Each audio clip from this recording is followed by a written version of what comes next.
dos maiores desafios da vida do homem resume-se em uma única pergunta: como eu posso viver de forma santa, de forma reta, de forma justa,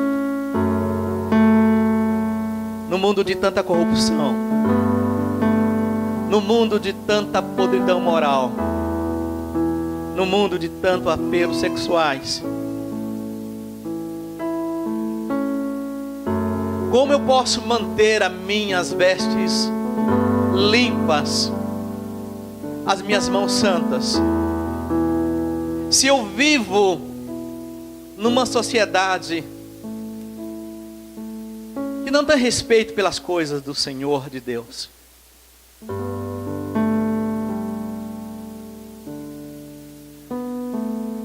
Numa sociedade onde o que é certo, o que é aceitável, o que é norma já não é mais.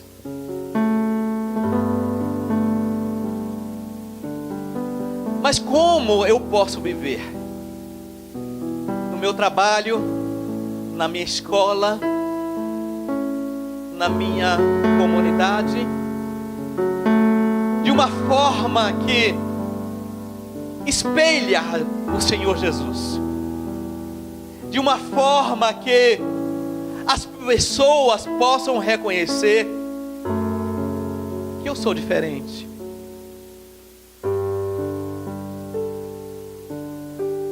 Algumas vezes, meus queridos irmãos,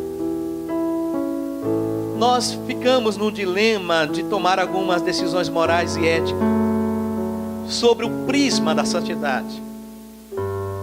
Mas não era para ser dessa forma. Nós temos, e como bem foi falado ontem, quem não veio aqui perdeu a palestra que nós tivemos, nós temos um manual, nós temos uma lei áurea, um guia, que é a palavra do Senhor.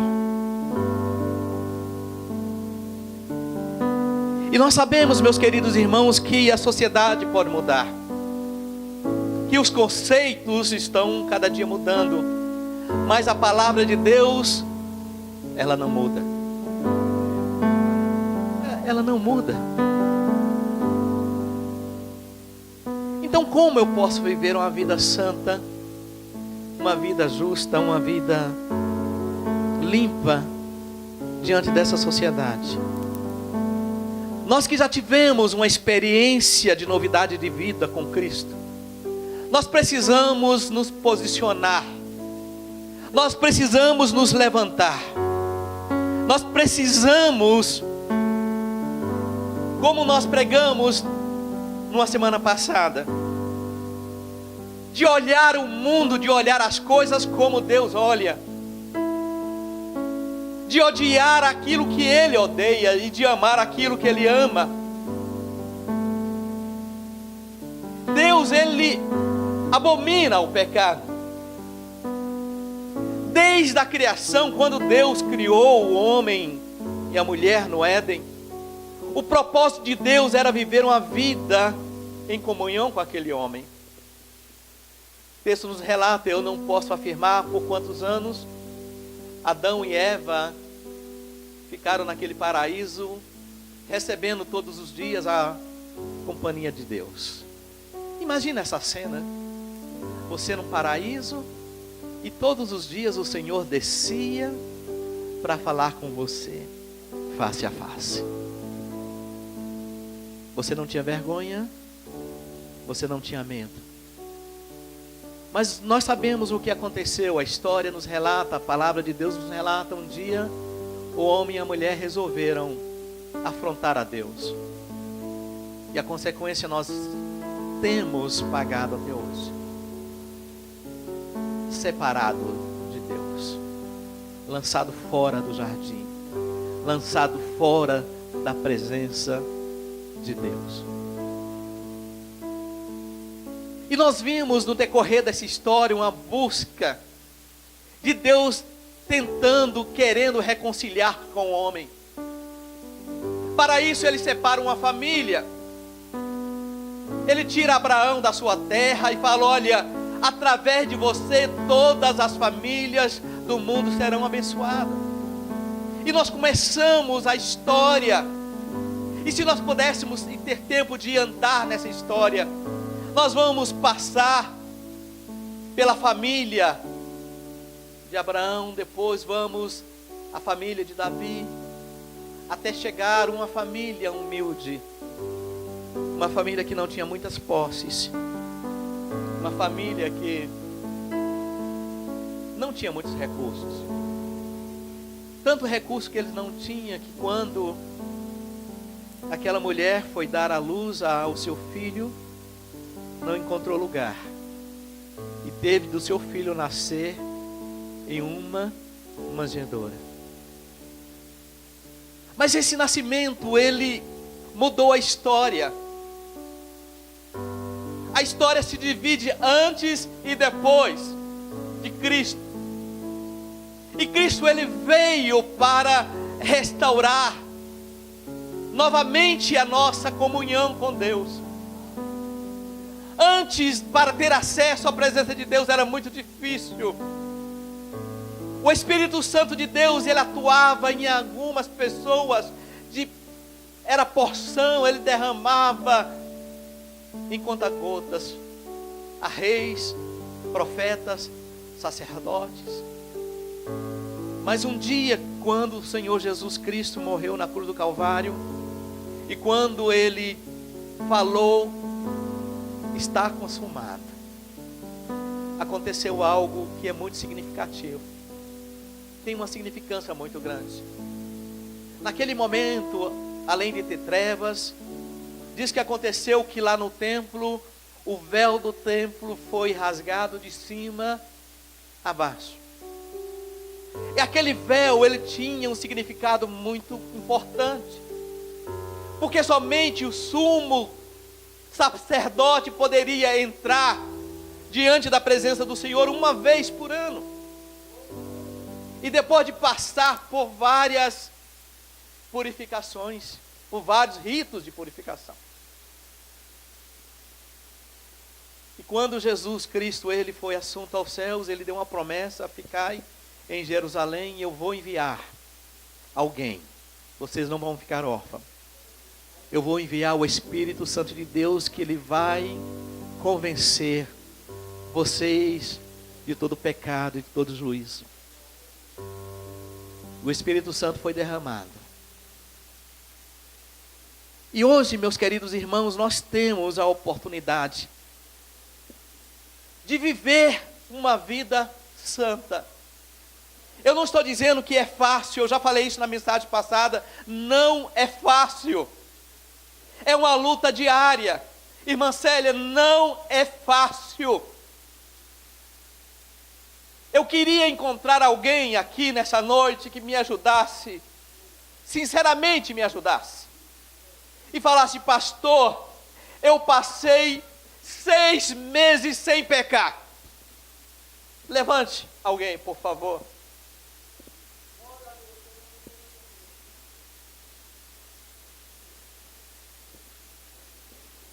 Ô pastor, eu passei 1 mês sem pecar.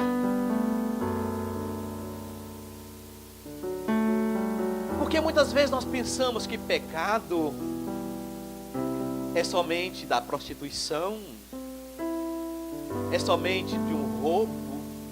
Mas pecado é muito mais do que isso, é tudo aquilo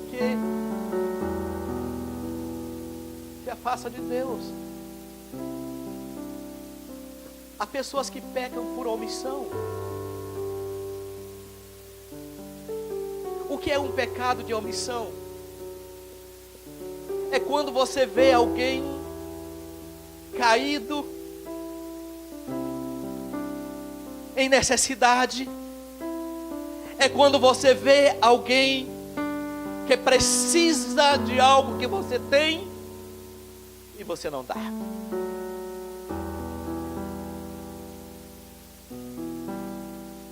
Pecado pode ser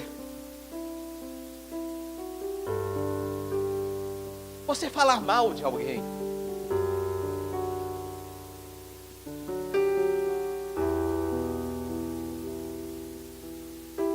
Eu me recordo, falando sobre isso, de um jovem que ele entrou no emprego e para ele agradar o chefe, ele chegou diante do chefe e falou: olha, eu queria falar algo do Otávio. E ele começou a falar: olha, eu ouvi que Otávio, e o chefe falou: vem cá, você essa sua afirmação já passou pelas 3 peneiras? Ele falou: o que é isso? Que 3 peneiras é essa? A primeira peneira, a peneira da verdade. Você está certo que aquilo que você vai falar corresponde à verdade? Ele falou: eu não posso ter essa certeza, porque eu ouvi de alguém. Mas eu... E o chefe falou: você passou pela segunda peneira?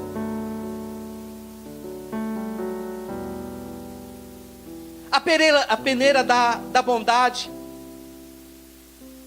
Você queria que alguém falasse de você o que você está disposto a falar dessa pessoa? Lógico que não, meu Deus do céu, eu não queria que ninguém falasse. Então não passou pela a segunda peneira.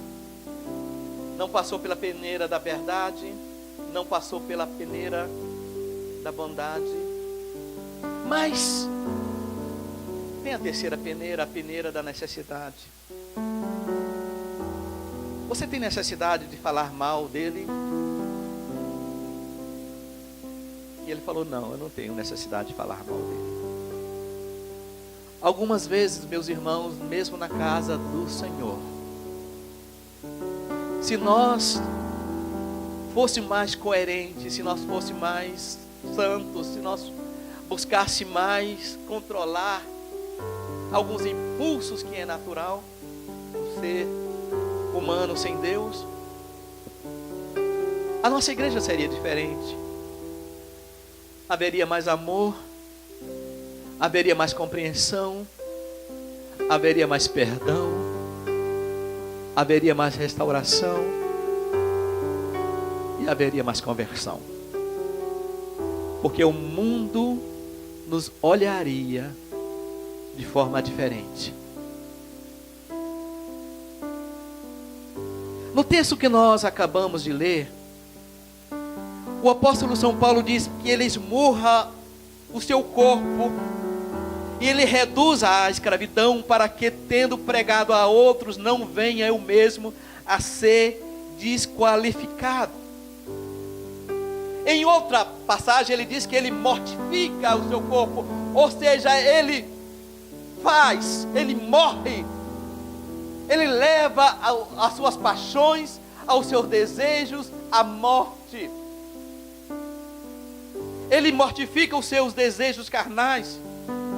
Ele crucifica a sua carne com as tentações e lascívia. Ele foge das paixões e controla as inclinações da carne, que ela quer sempre se manifestar.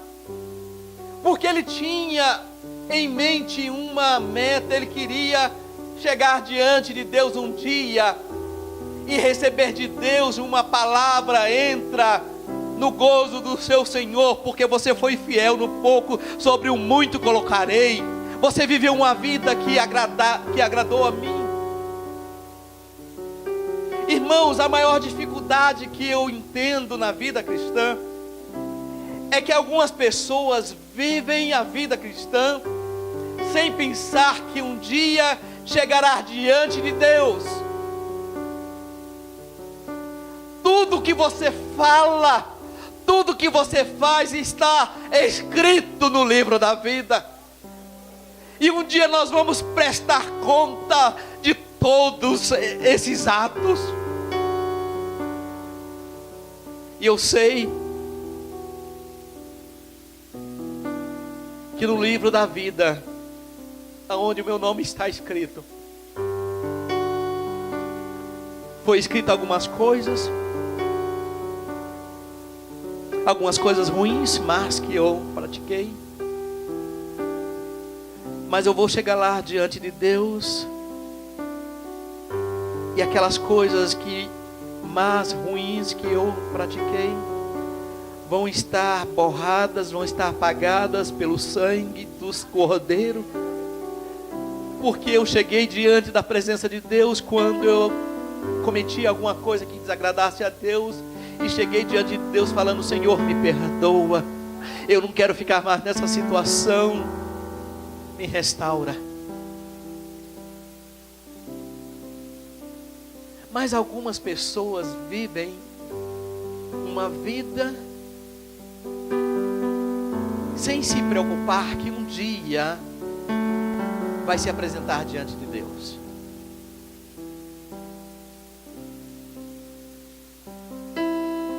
E Paulo aqui, ele tinha essa preocupação. Então um homem santo, ele buscará a temperança e ele vai buscar a autonegação. O homem santo buscará praticar o amor e a fraternidade. Em Mateus capítulo 7, versículo 12 diz o seguinte: tudo quanto, pois, quereis que os homens vos façam, assim fazei vós também a eles, porque esta é a lei e os profetas. Você quer que a sua esposa te ame? Ame ela.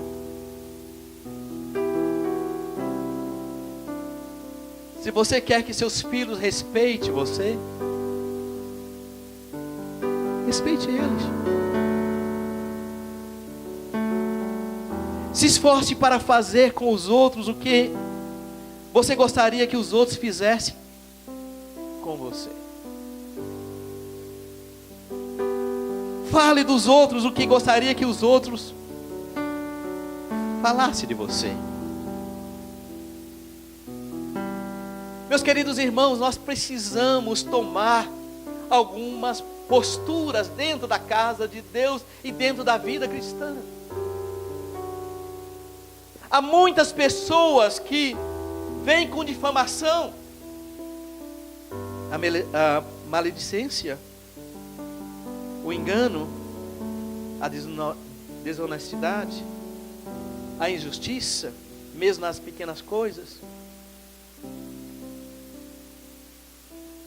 O homem santo, ele vive de forma diferente. O homem santo, ele buscará a pureza do coração. Em 2 Timóteo capítulo 2, versículo 22, diz para os jovens: foge outrassim das paixões da mocidade, segue a justiça, a fé, o amor e a paz, com os quais de coração puro invocam a Deus. Jovem, fogem da paixão da mocidade. Quando você estiver com a sua namorada, com a sua noiva, lembra que o Senhor está vendo, que o Senhor está olhando tudo que você faz. Você pode viver uma vida santa para dar testemunho aos seus filhos.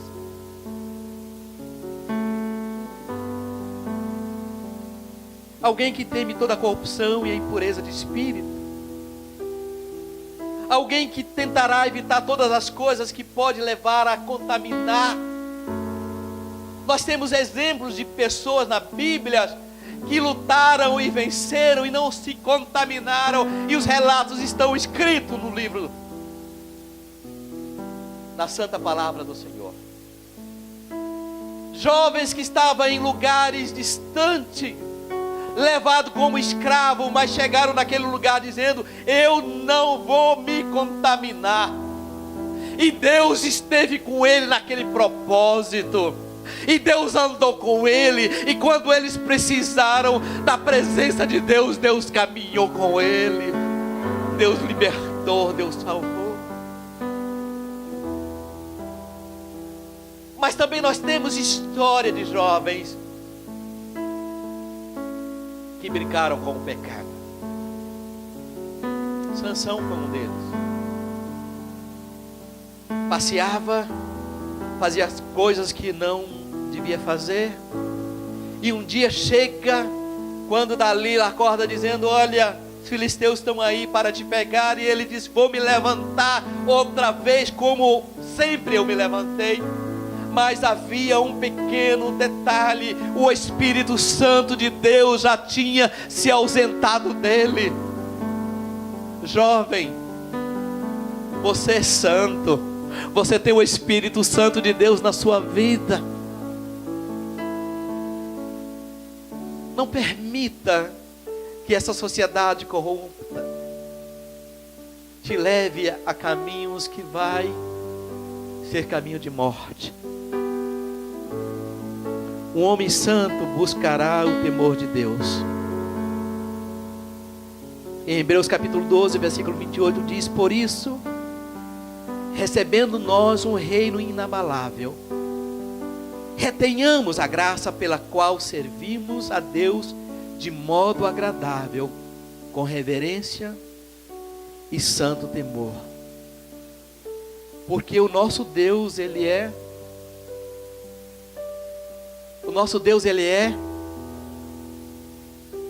no texto aqui diz que nosso Deus, Ele é fogo consumidor.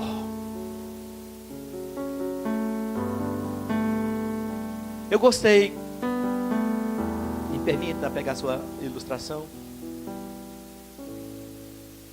Na quinta-feira ela pregou aqui, ela pregou uma palavra.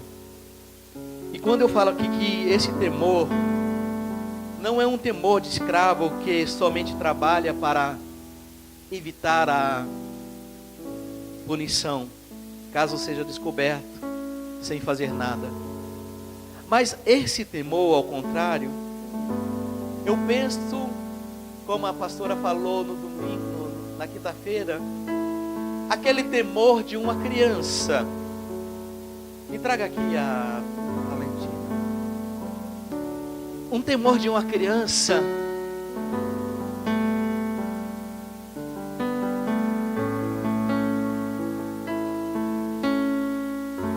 e ela sabe que seu pai ou que a sua mãe está perto, que está vigiando, que está observando. E qualquer momento, quando ela vê uma ameaça, ela se joga. Não foi combinado não. Obrigado. Ela se joga no braço do pai. Jovem, adolescentes que estão aqui, guarda o seu coração, guarda a sua mente. O diabo, ele vai querer entrar no seu coração. Quando o diabo querer bater a porta do seu coração, faça o seguinte: chega lá em Jesus e fala: Jesus, vem cá, fica aqui, Senhor. Porque quando o diabo vê o Senhor Jesus, ele fala: não, aqui eu não posso entrar. Ele bate em retirada. Coloque Jesus na sua vida. Coloque esse temor no seu coração. Conta-se a história de um jovem que foi fazer uma redação. E a redação ele tinha que falar sobre Deus e o diabo. E o professor deu para esse jovem 1 hora para fazer essa redação. E esse jovem tão empolgado começou a pensar na grandeza de Deus, nas maravilhas de Deus, e começou a escrever, começou a relatar. 59 minutos se passaram e o professor fala: olha, está faltando 1 minuto. E ele lembra, mas a redação é sobre Deus e o diabo. E aí ele escreve no rodapé: eu pensei tanto em Deus que não houve lugar para pensar no diabo, para escrever sobre o diabo, para pensar sobre o diabo. Se envolva com Deus, pense em Deus, pense nas suas grandezas, pense nas suas maravilhas, porque quando você está envolvido em Deus, com Deus e na obra de Deus, não há lugar para o diabo. Não há lugar para outras coisas.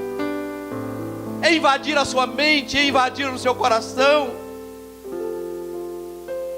Há muitos jovens que gastam horas e horas no computador, mas não têm capacidade de gastar nem um minuto com a palavra de Deus, lendo a palavra do Senhor. Um homem santo, ele buscará a humildade. Em Lucas capítulo 6, versículo 42 diz: como poderá dizer a teu irmão: deixa, irmão, que eu tire o argueiro do teu olho, não vendo tu mesmo a trave que está no teu? Hipócrita, tira primeiro a trave do teu olho, então verás claramente para tirar o argueiro que está no olho do teu irmão.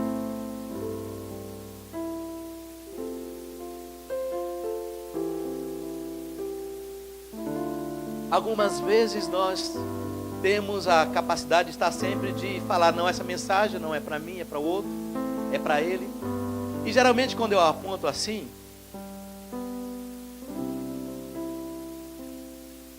um dedo está apontando para você, mas tem 4 apontando para mim.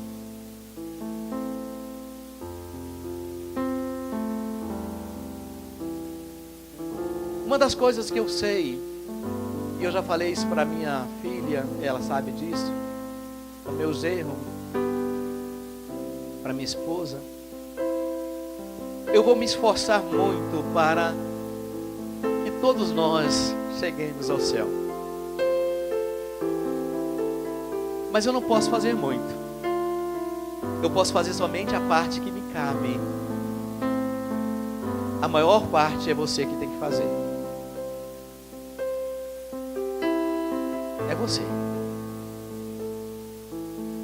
Queria eu ter essa capacidade, irmão Estevão, de salvar a minha família, como eu já preguei aqui, mas eu não salvo a minha família. A salvação é individual, depende de cada um de você, do seu compromisso com Deus, da sua entrega diante de Deus.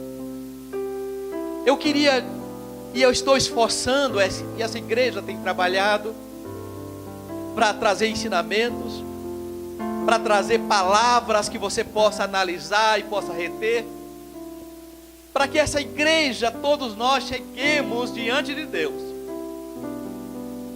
Olha, você não tem desculpa de dizer: olha, na igreja de Deus, no Riacho Fundo, eu não fui ensinado a viver uma vida de santidade. Você não tem desculpa.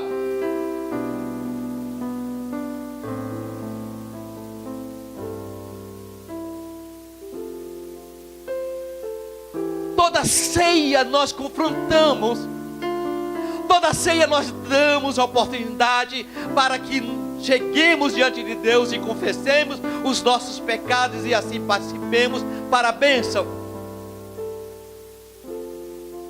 Essa igreja tem pregado a sã doutrina, essa igreja tem pregado palavras que saem aqui, e eu te peço, meus queridos irmãos, eu te peço com maior caridade, com maior da intensidade, o dia que você ver aqui nessa igreja o seu pastor, os seus pastores pregando algo que não está aqui, por favor, nos demita.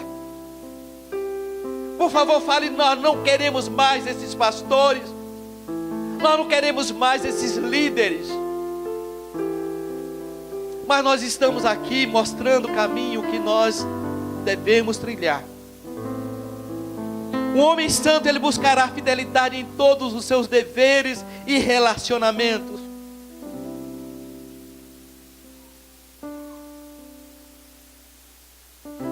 Porque pessoas santas devem em todos os momentos desejar praticar o bem e deve se envergonhar de algo de mal quando acontece com alguém que elas poderiam ter ajudado.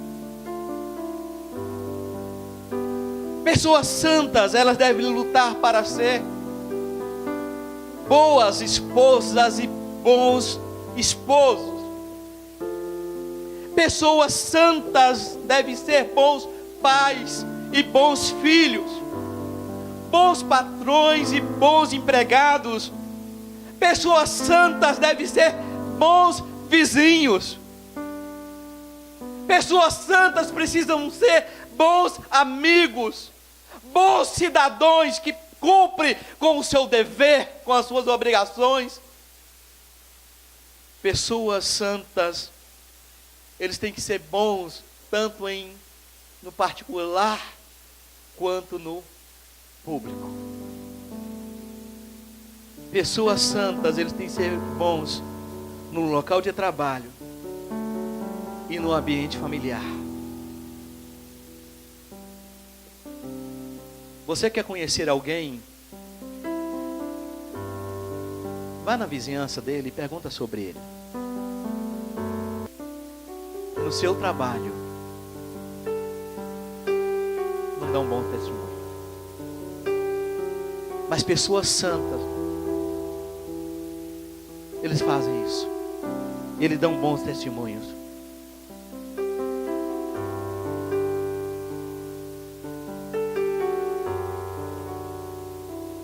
Palavra de Deus em Romanos, o Senhor faz uma pergunta dizendo: que fazeis demais? O que você está fazendo demais? Porque se vocês amardes os que vos amam, que recompensa tendes? Não fazem os publicanos também o mesmo? E se saudardes somente os vossos irmãos, que fazeis demais? Não fazes também o gentio o mesmo? Portanto, sede vós perfeitos, como perfeito é o vosso Pai Celestial.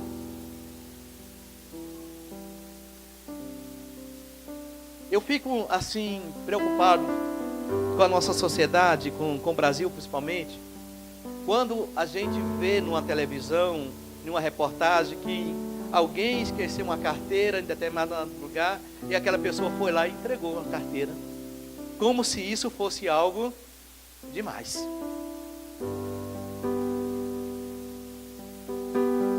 Ou achou uma coisa que não era sua e foi lá e devolveu, como se isso fosse algo demais. Alguns países que são cristãos, entre aspas, mas que a sociedade, ela é uma sociedade um pouco mais, tem um conhecimento um pouco melhor nesse sentido, que aquilo que é meu, é aquilo que é dos outros, é dos outros.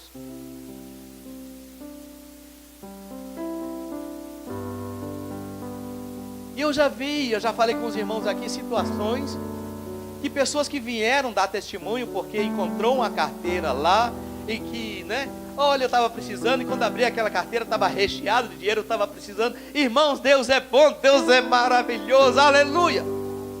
Para com isso, meus queridos.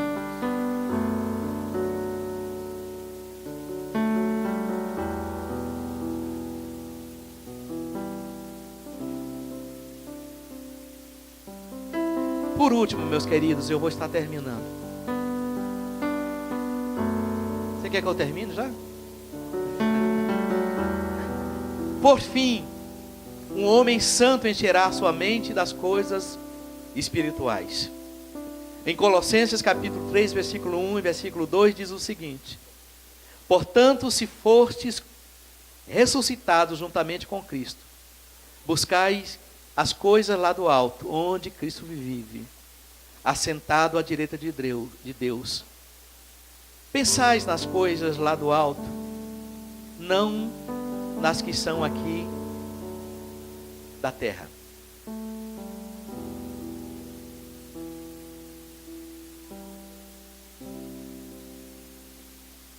Pensai nas coisas que estão do alto e não aqui da terra. Irmãos, nós precisamos concentrar mais nas coisas lá do alto.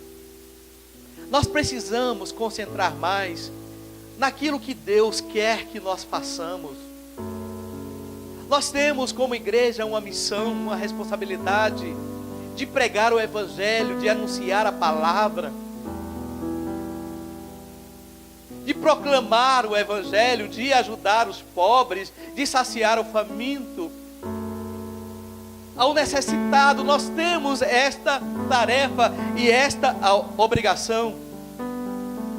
E eu quero concluir lendo um texto que você já conhece. Quando o Senhor fala que vai chegar um dia, quando o Filho do Homem vier em sua glória, e todos os santos anjos com ele, então se assentará no trono da sua glória, e todas as nações reunidas diante dele, e apartará um dos outros, como o pastor aparta dos bodes as ovelhas. E porá as ovelhas à sua direita, e o bode à sua esquerda. Então dirá o rei aos que tiverem à sua esquerda: vinde bendito do meu Pai, possuí por herança o reino que vos está preparado desde a fundação do mundo. E aí ele fala: porque eu tive fome e deste-me de comer, eu tive sede e deste-me de beber, era estrangeiro e hospedaste-me, estava nu e vestiste-me, adoeci e visitaste-me, estive na prisão e foste ver-me. Então os justos lhes responderão, dizendo: Senhor, quando te vimos com fome e te demos de comer, ou com sede e te demos de beber? E quando te vimos estrangeiro e te hospedamos, ou nu e te vestimos?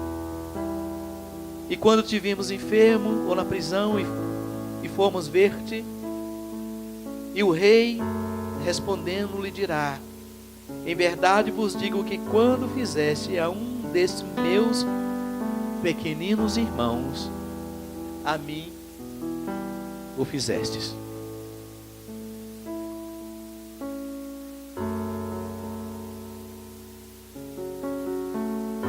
Então a vida cristã, meus queridos irmãos, é muito mais. Há uma responsabilidade muito maior. Eu não queria chegar diante de Deus com as minhas mãos vazias. Igreja querida, eu amo vocês muito. Não vamos brincar de ser crente. Não vamos viver uma vida como se pensando que nós vamos viver eternamente sem prestar conta, ou viver de uma forma dissoluta, não entendendo, não compreendendo que Jesus, ele está à porta. Jesus pode voltar hoje para buscar a igreja, ou eu posso ir de encontro ao Senhor, e eu preciso, a minha vida precisa estar no altar do Senhor. Eu vos convido nessa noite a viver uma vida de santidade. Eu falei para você que há dois lados, há um lado negativo e um lado positivo. A santificação, ele tem esses dois lados. O lado de separado do mundo, mas também separado para Deus. Eu quero estar separado do mundo. Eu vivo nesse mundo, mas esse mundo não vive no meu coração. Quem vive no meu coração é o Senhor. Quem governa a minha vida é o Senhor. E eu vivo para o Senhor. Eu queria convidar nesta noite você a buscar, a lutar, a batalhar, porque isso é uma guerra, é esforço, demanda trabalho, demanda dedicação. A sua maior fonte de prazer está na comunhão com Deus. Não esqueça disso. O pecado pode te dar um prazer momentâneo, mas o final dele é morte. é condenação, é separação. Se o Senhor te chamasse hoje,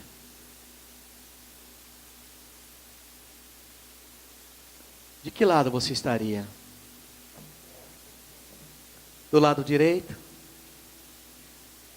Ou do lado esquerdo?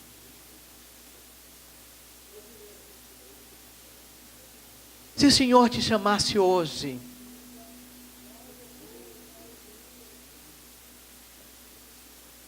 como está o seu relacionamento com Ele?